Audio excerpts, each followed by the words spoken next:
Hello বন্ধুরা, তোমরা সবাই কেমন আছো? সকলে খুব ভালো আছো এবং তোমাদের ভালোবাসা আশীর্বাদে আমরাও সকলে খুব ভালো আছি।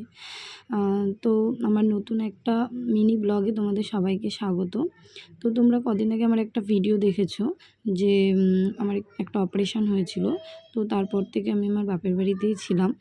তো এবার আমার বাড়ি ফেরার পালা, সেইটারই প্রস্তুতি চলছে। যদিও আমার বাপের বাড়ি থেকে শ্বশুরবাড়ির ডিস্ট্যান্সটা খুবই কম, চোখের পলকে যাওয়াটা বললেই হবে, সেকেন্ড বললেও হয়তো ভুল হয়ে যাবে। চোখের পলকে যতটা পথ যেতে পারি আমরা ঠিক ততটাই, ওই কয়েকটা বাড়ির পরে। তো এইভাবে নাইটি পরেই যাতায়াত করি, সেভাবে কিছুই নয়। বললাম না, চোখের পলকে পড়তে যতটা টাইম লাগে ততটাই।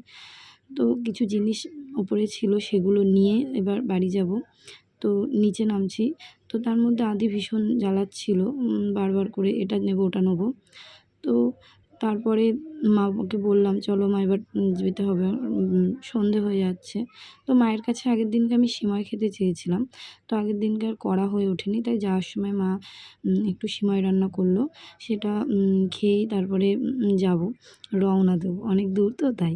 তো যাই হোক, এবার দিদা নাতির একটু মশকরা চলছে। তো আমার মা হচ্ছে বালিশের ওয়ারের করে, বালিশের কভারগুলো তৈরি করে। তো সন্ধে হয়ে যাচ্ছে, এই যে দিদা আর নাতির আদর করা কমপ্লিট। এবার এই যে বেরোচ্ছি। আমার ছেলে যেখানেই যাক, ভীষণ ইম্পর্টেন্ট জিনিস হচ্ছে পটি। জানো তো, একবার দীঘায় গেছিলাম ঘুরতে, তো সেখানে ছেলের পটি নিয়ে যাওয়া হয়নি বলে সে পটি করেনি। তারপরে পটি কিনে পটি করাতে হয়েছিল, বাট সেটাতে হয়নি, পটিটা হারিয়ে গেছে।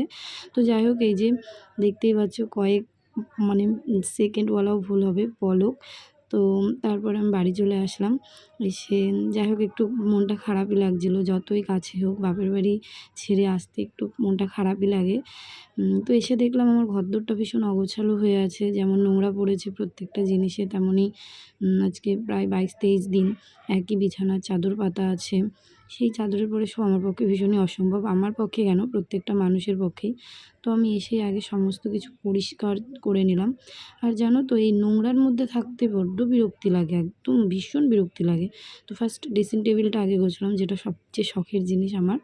তারপরে এক এক করে সমস্ত ফার্নিচারগুলো মুছলাম।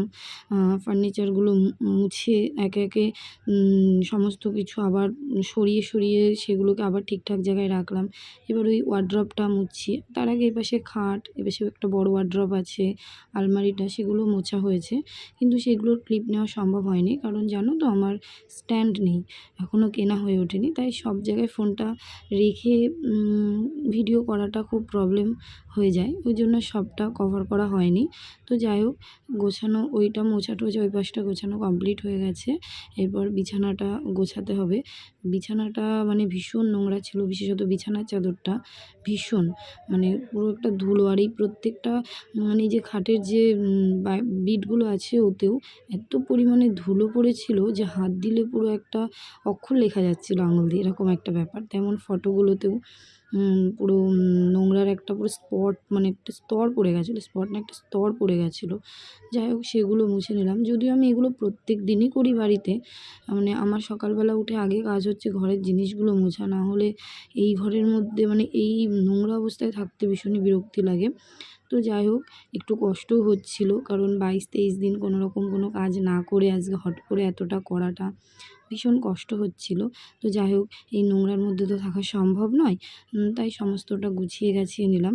বিছানার চাদরটা পাতা কমপ্লিট হয়ে গেছে, প্রায় শেষের মুখে সবটা। এবার ঘরটা একটু ঝাড় দিলেই কমপ্লিট হয়ে যাবে। তো ঘরটা ঝাড় দিয়ে নিলাম। ঘরটা ঝাড় দিয়ে খাটের তলাটা ঝাড় দেওয়া হয়নি, খাটের তলাটা কালকে সকালে দেবো, কারণ এত কষ্ট হচ্ছিল না, ভীষণ কষ্ট হচ্ছিল, জানো তো, গরম লাগছিল। তো সমস্ত কাজকর্ম করে তারপরে একটু নিজেকে মানে একটু মানে স্নান করে এসেছি ওই সন্ধ্যেবেলা। তো তখন প্রায় রাত 8:30-9টা বাজে। তখন আমি স্নান মানে স্নান বলতে মাথায় সেভাবে জল দিইনি, তবে স্নানের মতনই কমপ্লিট করে আসলাম। এবার একটু ক্রিমে খেয়ে এবার একটু অনেক দিন পর, প্রায় 22-23 দিন পর নিজের খাটে একটু এবার বিশ্রাম নেবো, শোবো। ভীষণ ভালো লাগছে আমার। সবথেকে শান্তির জায়গা আমার না, প্রত্যেকটা মানুষেরই শান্তির জায়গা হচ্ছে নিজের ঘর, সেম আমারও, বিপরীত কিছু নয়। তো আজকে এই অবধি যা কী করলাম সেটাই তোমাদের সাথে শেয়ার করলাম। টাটা।